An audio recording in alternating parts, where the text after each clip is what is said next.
여러분, 우리는 지금 헤롯에 대해서 별로 대단하게 여기지 않고 또 어떤 분들은 좀 우습게 여기는 경향까지 있는데 사실은 절대 그렇지 않습니다. 예수님이 이 땅에 계실 때, 그리고 예루살렘의 교회가 탄생되고 그리고 세워질 때, 사실 그 시간 그곳을 다스리던 그 시대의 주인공은 헤롯이었습니다. 그래서 지금도 성지순례 가보면요, 온통 헤롯의 흔적이 그 땅에 꽉 차 있는 것을 볼 수 있어요. 성지순례 가면 마사다라는 곳에 가보게 되는데, 거기는요, 예수님의 예언대로 예루살렘이 파괴되고 함락되고 성전이 파괴되었을 때, 그때 끝까지 거기서 남아서 항거하던 열심당원 1000명이 거기서부터 도망해서 이제 그 요새 거기에 들어가서 로마를 상대로 최후의 항전을 하다가 마지막에 결국은 다 스스로 목숨을 끊은 아주 유명한 장소입니다. 자, 그런데 제가 거기에 가서 그곳에 가보면서 충격을 받을 만큼 아주 인상 깊게 봤던 것 중에 하나가 뭐냐, 바로 그곳에 로마 시대의 목욕탕, 즉 사우나탕이 있다는 거예요. 아니, 그렇게 마실 물도 없는 그런 곳에서 말이죠, 정말 그 산꼭대의 요새 위에다가 이 목욕탕을, 사우나탕을 지어놓은 미친놈이 누굴까? 그 미친놈이 바로 헤롯입니다. 헤롯이에요. 그러니까 최후의 항전이 있기 100년 전에 헤롯이 거기에다가 왕궁과 그리고 목욕탕을 지어놨는데 얼마나 잘 지었는지 말이죠. 다시 발굴해 놓은 것을 보니까 그냥 물만 받은 다음에 바로 영업을 시작해도 될 만큼 그렇게 잘 지어놨어요. 자, 그런데 그런 헤롯의 흔적은요, 곳곳에 있습니다. 가이사라에 가보면 수로가 쫙 지나가는데 그거 헤롯이 만든 거예요. 또 여리고로 내려가는 옛길인 와디 켈트를 가다 보면 오른쪽에 수로가 함께 내려가는데 그것도 역시 헤롯이 만든 거예요. 사마리아의 그리심산 위에 왕궁터가 있어요. 그것도 헤롯이 만든 겁니다. 예루살렘의 통곡의 벽 밑에 쪽에 옛날 이 성벽이 나오는데 그것도 헤롯이 만든 거예요. 도처에 헤롯의 건축 흔적이 가득하다 하는 것이죠. 그렇습니다. 많은 사람은 헤롯을 그냥 악당 정도로 치부하지만 헤롯은 그 시대에 정말 대단한 그런 인물이었습니다. 대헤롯이라고 알려진 처음으로 유대의 왕이 된 그 헤롯의 아버지 안티파텔이라는 이름을 갖고 있어요. 이 안티파텔은요, 이두메, 즉 에돔 출신인데 원래 이 사람은 블레셋 지방에 있는 아스글론이라고 하는 바로 거기에 있는 이 아폴로 신전의 노예였습니다. 신전 노예였는데 이 사람이 얼마나 노력을 열심히 했는지 나중에 출세해서 어마어마한 부자가 돼요. 그래서 요세푸스의 글에 의하면 굉장히 이기적이고 그리고 권무술수가 뛰어난 그런 인물이었다 하는 그런 인물이에요. 그 안티파텔의 둘째 아들이 헤롯인데 우리가 보통 대헤롯 혹은 헤롯 대왕 이렇게 말하는 헤롯이죠. 체격이 굉장히 크고요. 그리고 무예가 뛰어나고 그리고 아주 웅변술이 아주 굉장해서, 그래서 결국 이 사람은 유대와 팔레스타인 지역을 다스리는 로마의 분봉왕이 되는 거예요. 그런데 이 과정 속에서 로마와 그 사이 속에서 또 정치적으로 굉장히 격변에 따라 어려움을 많이 겪었는데, 그러다 한 번은 도망쳐서 바로 숨었던 곳이 아까 얘기했던 마사다예요. 그런 사람인데 그 모든 걸 이기고 결국은 왕위에 오른 사람, 그런 사람이에요. 아주 굉장히 의지가 강하고 용기가 있고 그리고 머리까지 좋은, 그러면서도 악하고 교활한 그런 인물이 바로 이 사람입니다. 그러다 보니까 이 권력에 대한 집착이 하도 커서 수많은 사람을 죽였는데 그 중에 유명한 사건이 바로 뭐냐, 예수님 탄생하셨을 때 베들레헴에서 2살 이하의 모든 남자아이를 다 죽인 사건이 그 사건입니다. 하지만 또 그는요, 유대인들의 환심을 사기 위해서, 왜냐하면 자기가 왕으로 거기 있어야 되니까, 그래서 성전, 그 당시 성전은 스룹바벨 성전이에요. 그러다 보니까 스룹바벨이 와서 지어놓은 성전이기 때문에 굉장히 소박합니다. 근데 그 성전을 갖다가 아주 굉장히 대대적으로 증축을 합니다. 말이 증축이지 거의 신축에 가까울 만큼 한 40년에 걸쳐서 지으니까 말이죠. 그것 때문에 유대인들 사이에서 어떤 말이 돌았느냐, 헤롯이 메시아다, 헤롯이 메시아다, 이런 말이 돌았고요. 그러면서 생긴 것이 그 헤롯을 추종하는 헤롯 당이 생긴 거예요. 자, 그 대헤롯이 죽고 나서는 그 아들들이 왕위에 올랐는데 그 사이에 피비린내나는 권력 쟁투가 벌어집니다. 그러다가 결국은 그 지역 전체를 셋으로 나누어서 아켈라오와 그리고 헤롯 안디바 그리고 헤롯 빌립이 나누어서 다스리게 되는데, 그렇게 나누어 있다가 그것이 다시 주 41년에 헤롯 아그리파 1세, 헤롯 대왕의 손자죠. 그 아그리파 1세에게로 모아져서 하나로 넘어갑니다. 그런데 그 헤롯 아그리파 1세는요, 어느 날 갑자기 주 44년입니다. 44살 나이였어요. 그때 갑자기 죽게 되는 거예요. 그 갑자기 죽은 그 이야기가 바로 오늘 본문에 나오는 그 이야기입니다. 갑자기 죽었다. 그게 헤롯의 죽음이죠. 자, 여하튼 간에 이 헤롯 가문은요, 예수님 시대에 가장 큰 영향력을 그 세계 속에 미쳤던 아주 그런 굉장한 인물 집안인 것은 분명합니다. 자, 그런데 이 헤롯에 대하여 세상 역사는 이렇게 말하고 있는데, 그렇다면 성경은 뭐라고 말하고 있는가 하는 것이죠. 헤롯에 대한 우리 주님의 평가는요, 우리 주님께서 헤롯에게 붙인 두 개의 표현 속에 아주 잘 나타나 있습니다. 이게 성경의 평가예요. 하나가 뭐냐? 여우라는 표현이에요. 여우. 어떤 바리새인들이 와서 헤롯이 예수님을 죽이고자 한다 이렇게 말하니까 그때 하신 말씀, 누가복음 13장 32절로 33절 이르시되 너희는 가서 저 여우에게 이르되 오늘과 내일은 내가 귀신을 쫓아내며 병을 고치다가 제3일에는 완전하여지리라 하라. 그러나 오늘과 내일과 모레는 내가 갈 길을 가야 하리니 선지자가 예루살렘 밖에서는 죽는 법이 없느니라. 이렇게 말씀하시면서 헤롯을 뭐라고 불렀어요? 여우라고 불렀어요. 그리고 또 한 가지 뭐냐? 누룩입니다. 누룩. 마가복음 8장 15절 보니까 예수께서 경고하여 이르시되 삼가 바리새인들의 누룩과 헤롯의 누룩을 주의하라 하시니 라고 하면서 헤롯의 누룩이라고 하는 굉장히 의미심장한 표현을 쓰셨어요. 자, 무슨 말이냐? 이 여우라는 것은요, 아가서 2장 15절에 포도를 허무는 작은 여우라는 그 표현과 같이 이거는요, 어떤 표현이냐? 공동체를 무너뜨리는 아주 교활하며 탐욕스러운 어떤 그런 존재를 말하는 겁니다. 이 여우는 공동체를 아주 교활하게 무너뜨리는 그런 아주 그런 탐욕스러운 그런 존재를 여우라고 그러는 거예요. 자, 누룩이라는 건 뭐냐? 이것은요, 영향력을 말하는 영적인 단어예요. 누가복음 13장 20절 21절 거기 보면 예수님께서 또 이르시되 내가 하나님의 나라를 무엇으로 비교할까? 마치 여자가 가루 서말 속에 갖다 넣어 전부 부풀게 한 누룩과 같으니라 하셨더라. 그렇게 말씀한 것이 나오고요. 또 사도 바울이 고린도전서 5장 6절에서는 너희가 자랑하는 것이 옳지 아니하도다. 적은 누룩이 온 덩어리에 퍼지는 것을 알지 못하느냐라고 말하는 것처럼 이 누룩이라는 것은요, 영적인 영향력을 비유하는 가장 강력한 단어예요. 자, 결국 이 두 가지 표현을 묶었을 때 여우와 누룩, 그리고 그 당시 있었던 역사적인 자료를 참조할 때 이 헤롯이 대표하는 것은요, 그리고 그 존재가 의미하는 것은 뭐냐? 그건 바로 세속주의라고 하는 것입니다. 세속주의. 여러분, 이 세속주의 절대 과소평가할 것이 아닙니다. 여러분, 이 세속주의는요, 하나님 나라의 반대이면서 동시에 하나님 나라를 파괴하는 가장 강력한 마귀의 공격 수단이에요. 성경에 보면 수도 없이 많이 나온 말이 세상이 나오지 않습니까? 이게 바로 세속주의를 말하는 거예요. 세상의 신, 세상의 풍속, 옛 세상, 세상의 자랑, 이런 것들 말이죠. 그러니까 이 세속주의라는 것은요, 언뜻 볼 때는 영적이지 않은 것 같지만 사실은 굉장한 영적인 단어예요. 단 그 영적인 것이 뭐예요? 하나님 나라의 반대가 되는 악한 것이어서 문제가 되죠. 그래서 주님은요, 당신의 공동체에게 아주 분명하게 말한 것입니다. 헤롯의 누룩을 주의하라라고. 헤롯의 누룩을 주의하라. 여러분이 잘 아시는 것처럼 저의 목회적인 목표가 뭐냐? 우리 교회 표어가 뭡니까?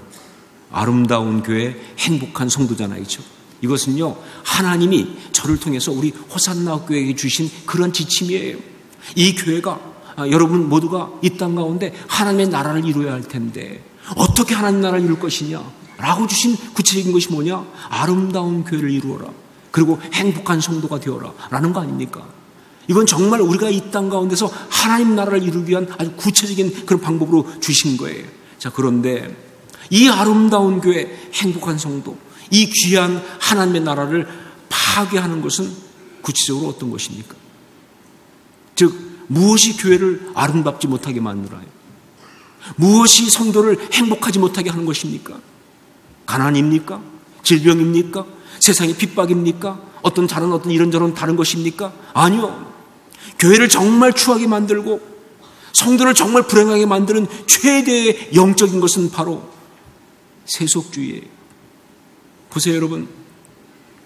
지금 한국교회 가운데 정말 아름답지 못한, 정말 추한 그런 어떤 스토리를 가진 교회들이 있는데 그 교회가 왜 그렇게 됐습니까? 무엇 때문에 그렇게 됐습니까?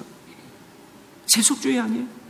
여러분, 신앙을 가지고 있으면서도 말이죠, 영생의 복음을 가졌음에도 불구하고 천국을 소유했다고 하면서도 여전히 행복하지 못한 불행해도 너무 불행한 그런 성도들의 그 불행의 진짜 원인이 뭐예요? 돈이 없어서 그래요? 몸이 아파서 그래요? 아니요. 세속주의 때문에 그런 것이죠. 여러분, 그렇기 때문에 세속주의는요, 우리가 영적인 삶을 살기 위해서 싸워야 될 주된 그런 적이에요. 우리가 부숴야 될 그런 분명한 목표입니다. 경계해야 될 정말 주된 대상이에요. 포도는 허무는 그런 여우처럼 말이죠. 어느 순간 우리 가운데 파고 들어와서 우리 가운데 있는 이 아름다운 것을 다 파괴해버리는 바로 그런 것들이에요. 더구나 누룩과 같아서 이게 우리 마음속에 들어오고 이것이 정말 우리 교회 안에 들어와 있으면요, 이건 그냥 금방 전체를 다 오염시키고 말아요. 가루 소만을 다 부피는 그런 것처럼 말이죠. 이게 바로 세속주의예요. 자, 그래서 우리가 정말 아름다운 교회를 이루고 정말 행복한 성도가 되기 위해서는요, 다음 두 가지를 분명히 해야 합니다. 하나가 뭐냐? 내 안에 일어나고 있는 세속주의에 대해서 영적인 경계를 가지고 단호하게 잘라내어야 한다는 거예요. 내 마음속에 세속주의가 들어올 때 말이죠, 이 올라올 때 영적 경계를 가지고 그것을 잘라내야 되는 거예요. 용납할 수 없어요. 그냥 대충 이 정도 괜찮겠지. 아니, 그럴 수 없다는 말입니다. 잘라내는 게 너무 중요해요. 그리고 두 번째 뭐냐? 우리 교회 공동체 속에 있는 세속주의적인 사람들의 영향력을 차단해야 돼요. 예, 원치 않게 우리 교회 안에 보면요, 세속주의적인 영향력을 행사하는 사람들이 있어요. 와서 자꾸 돈 얘기, 자꾸 어떤 세상 이야기, 자꾸 어떤 그 인간 이야기, 어떤 그런 거 가지고 그러면서 사람들의 마음을 흔들어 놓는 것이 있는데, 여러분, 우리는요, 그 모든 것을 차단해야 돼요. 듣지 말아야 되는 거예요. 대꾸하지 말아야 돼요. 필요하다면 단호하게 아니라고 말해야 한다, 그 말입니다. 상종을 하지 마세요. 그래야 교회를 지킵니다. 이게 중요한 거예요. 자, 어떻게 할 수 있는가? 세속주의를 어떻게 구별할 수 있는가? 그리고 어떻게 세속주의를 끌어내고 차단하고 이겨낼 수 있는가? 바로 그 대답을 주려고 성경은 오늘 말씀에서 헤롯 이야기를 하고 있는 겁니다. 그 당시 세속주의의 상징, 요즘 아이들 표현대로 말하면 세속주의 대마왕, 세속주의 자체인 그 헤롯의 이야기를 성경이 해주는 이유는 그 대답을 주려고 하고 있는 거예요. 자, 우선 세속주의라는 것이 무엇인가? 그 실체를 우리가 정확히 좀 알 필요가 있어요. 자, 그런데 세속주의가 무엇인지 성경에 아주 정확하게 말해주는 말씀이 있습니다. 그것이 바로 요한일서 2장 16절 말씀이에요. 이는 세상에 있는 모든 것이 육신의 정욕과 안목의 정욕과 이생의 자랑이니 다 아버지께로부터 온 것이 아니요 세상으로부터 온 것이다 라는 그 말씀이에요. 예, 그래요. 세속주의는 뭐냐? 육신의 정욕과 안목의 정욕과 이생의 자랑, 이 세 가지로 나타나는 거예요. 그런데 여러분, 이 세 가지는요, 사실 뿌리가 두 가지예요. 보세요. 육신의 정욕과 안목의 정욕, 둘 다 정욕이잖아요. 욕심이라는 뿌리를 갖고 있어요. 그리고 또 하나가 뭐냐? 이생의 자랑, 자랑이라는 뿌리를 갖고 있어요. 그러니까 욕심과 자랑, 욕망과 자랑이라는 이 두 뿌리를 갖고 있는데, 바로 그걸 그대로 잘 보여준 사람이 누구냐? 헤롯이에요. 헤롯을 보면 그것이 맞다는 걸 알 수가 있습니다. 자, 먼저 욕망, 욕심, 그것입니다. 이 헤롯의 가문을 보면요, 정말 그야말로 더러운 욕망에 점철된 집안이다라고 말할 수 있는 그런 가문입니다. 뭐 물질에 대한 것은 말할 것도 없고요, 권력에 대한 것도 말할 필요 없고요, 성적인 것도 정말로 대단합니다. 이 헤롯 안디바는요, 자기 동생의 부인인 헤로디아를 빼앗아 결혼했어요. 그리고 그 헤로디아의 딸인 살로메는, 우리가 아시죠? 세례요한 죽이라고 춤췄던 개 말이죠. 이 살로메는요, 자기 삼촌 빌립과 문제를 일으켰어요. 그리고 두루실라라고 그 형제 중에 하나 있는 딸은요, 그 당시 그 로마 시대에 가장 유명한 바람둥이였어요. 이거 뭐 하도 많이 바람을 펴서 누가 한지 소개할 수가 없어요. 그리고 또 같은 딸 중에 이 베니게는요, 로마 장군 티투스의 정부가 되었습니다. 그러니까 헤롯 가문의 이야기를 보면요, 온통 성적인 문란이 난무하는 그런 집안이에요. 한마디로 말해서 뭐냐? 욕망이 통제가 되지 않는 그런 사람들이었다. 그런 이야기죠. 그렇죠? 여러분, 세속주의 주된 뿌리는요, 바로 욕망 그것입니다. 그것이 성적인 것이든, 그것이 물질에 대한 것이든, 그것이 권력에 대한 것이든, 인간 속에 있는 욕망이 세속주의를 이루고 있는 주된 것이 되는 것이다. 자, 그런데 솔직히 말해서 욕망이 있다는 거, 이게 그렇게 잘못된 거냐? 우리 그 얘기 좀 하시자고요. 여러분, 욕망이 있는 게 잘못된 것입니까? 또 인간 중에 욕망이 없는 그런 사람이 어디 있습니까? 가끔 보면 어떤 사람이 그렇게 말하는 사람이 있어요. 나는 욕심이 없다. 제가 들은 중 가장 욕심이 많은 사람이. 어떤 사람은 난 마음을 비웠다. 사실은 꽉 찼어요. 이 절대 인간은 그럴 수가 없습니다. 사람은요, 욕심과 욕망에서 벗어날 수 없고요. 그리고 사람이 그런 욕심과 욕망을 갖고 있다는 것이 절대 잘못된 게 아니에요. 그건 당연한 것입니다. 그게 진실된 거 아니에요. 그렇죠? 신앙이 있다고 해서 욕망이 없어지는 거 절대로 아니고요. 또 신앙인 욕망을 갖고 있다는 것 자체가 문제가 되지 않습니다. 그럼 뭐가 문제냐? 문제는 그것이 통제가 되지 않을 때가 그게 문제가 되는 것이죠. 통제가 되지 않을 때. 그러니까 욕망을 가지는 것이 문제가 아니라 그게 다스려지지 않는 것, 그리고 오히려 추구되는 것, 그게 바로 세속주의다라고 말할 수 있는 거예요. 두 번째는 자랑, 교만입니다. 자랑, 교만. 오늘 본문에 나오는 헤롯의 모습을 보면요, 우리는 이 세속주의의 또 하나의 주된 뿌리를 거기서 볼 수가 있어요. 우리 21절로 22절 말씀을 함께 읽겠습니다. 같이 읽습니다. 헤롯이 나를 택하여 왕복을 입고 단상에 앉아 백성에게 연설하니 백성들이 크게 부르되 이것은 신의 소리요 사람의 소리가 아니라 하거늘. 여기 나타난 헤롯의 모습은 뭘 말하고 있느냐? 그건 바로 과시, 자랑, 교만, 그겁니다. 사람들 앞에 자기를 멋지게 드러내고 싶어하고, 그리고 사람들이 정말 칭찬하는 그 소리를 들으면서 즐기고, 그러면서 정말 사람들로부터 영광을 받고 싶어하는 바로 그 마음, 이것이 바로 세속주의의 가장 주된 모습 중에 하나라는 것이죠. 자, 그런데 여기서 또 의문이 듭니다. 자랑이 정말 그렇게 나쁜 겁니까? 자랑이 왜 이렇게 나빠요? 솔직히 자랑할 게 없어서 그렇지 자랑할 수 있다면 좋은 거 아니에요? 그렇죠? 그리고 사람이 혼자 사는 것이 아니라 그가 하고 있는 모든 노력과 열심의 주된 동기는 자랑하고 싶어서 그런 거 아니에요? 그렇잖아요? 왜 그렇게 열심히, 왜 그렇게 노력하느냐? 자랑하고 싶어서. 자, 그러면 어떻게 하면 되는가? 어떻게 해야 세속주의에 빠지지 않고 이 세속주의의 강력한 유혹을 이겨낼 수가 있을까? 바로 그 대답을 세속주의의 상징, 세속주의의 대마왕 헤롯이 극적으로 죽으면서, 참 헤롯은 죽을 때도 아주 드라마틱합니다. 극적으로 죽으면서 그 대답을 우리에게 말해주고 있어요. 바로 그것이 또한 성경이 오늘 이 말씀을 통해서 우리에게 주고 있는 가장 중요한 메시지가 되는 것입니다. 우리 23절 말씀을 함께 읽겠습니다. 23절 같이 읽습니다. 헤롯이 영광을 하나님께로 돌리지 아니하므로 주의 사자가 곧 친히 벌레에게 먹혀 죽으니라. 죽는 모습도 얼마나 드라마틱합니까? 그렇게 차려있고 그렇게 엄청난데 왜 죽었다고요? 벌레에게 먹혀 죽으니라. 그렇죠? 아주 드라마틱한 죽음이죠. 그런데 그런 헤롯의 그 죽은 이유가 뭐냐 할 때 헤롯이 영광을 하나님께 돌리지 아니하므로, 헤롯이 영광을 하나님께로 돌리지 아니하므로, 이게 결정적인 세속주의의 모습이에요. 하나님이 바로 죽일 수밖에 없는, 그러면서 하나님께서 교회에게 강력한 메시지로 주셨던 바로 그 모습, 바로 이것입니다. 그래요.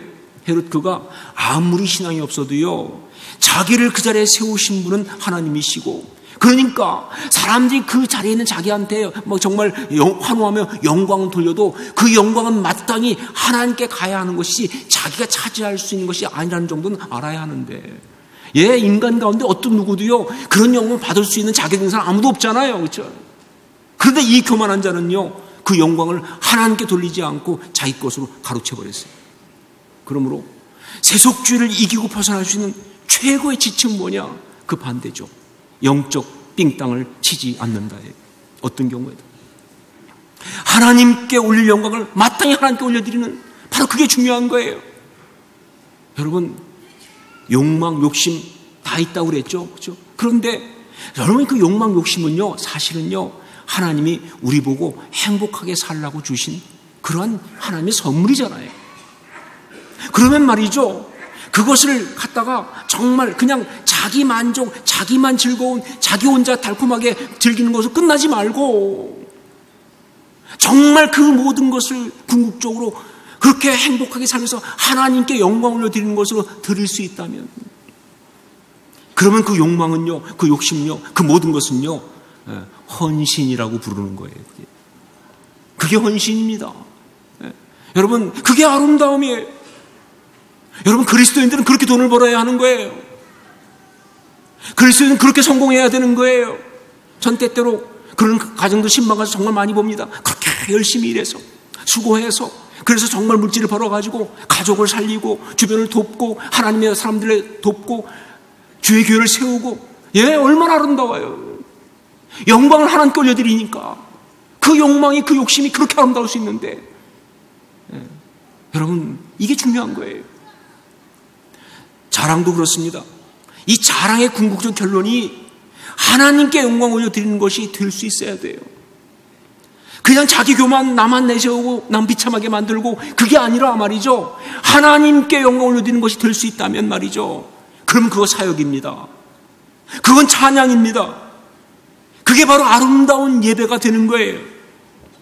그리스도는 그렇게 살아야 돼요. 그렇게 아름답고, 그렇게 멋지고, 그렇게 세상이 부러워할 인생을 살아야 되는 거예요. 그래야 사랑나는 축제 사람도 불러올 수 있어요. 예, 얼마나 좋아요, 얼마나. 이게 진짜라는 것이죠. 예, 말씀을 마치면서 제 마음속에 정말 지울 수 없이 자꾸 올라오는 생각이 하나 있습니다. 어쩌면 이 시대의 한국교회, 그리고 한국의 성도들은 어쩌면 우리는 헤롯 땅일지도 모른다 하는 생각이, 어쩌면 우리는 헤롯 땅일지도 모르겠다. 왜냐하면요, 모든 신앙인들이 정말 솔직한 본심으로 추구하는 게 헤롯이니까. 헤롯처럼 되고 싶은 거 아니에요? 그게 너무 절박하지 않아요? 그게 가장 중요하지 않아요? 그럼 헤롯 땅이죠. 그래서 그런지 그런 생각이 들어오면서 다시 한번 영성의 명령을 추상같이 내리시는 우리의 주의 음성을 이 시간 듣습니다. 그게 바로 뭐예요? 헤롯의 누룩을 주의하라 하는 겁니다. 삶의 현장 속에서 세상과 마주하고 살아가고 있는 하나님의 사람 여러분, 내 사랑하는 자녀들아, 한 가지만 말하자. 헤롯의 누룩을 주의하라. 기도하겠습니다.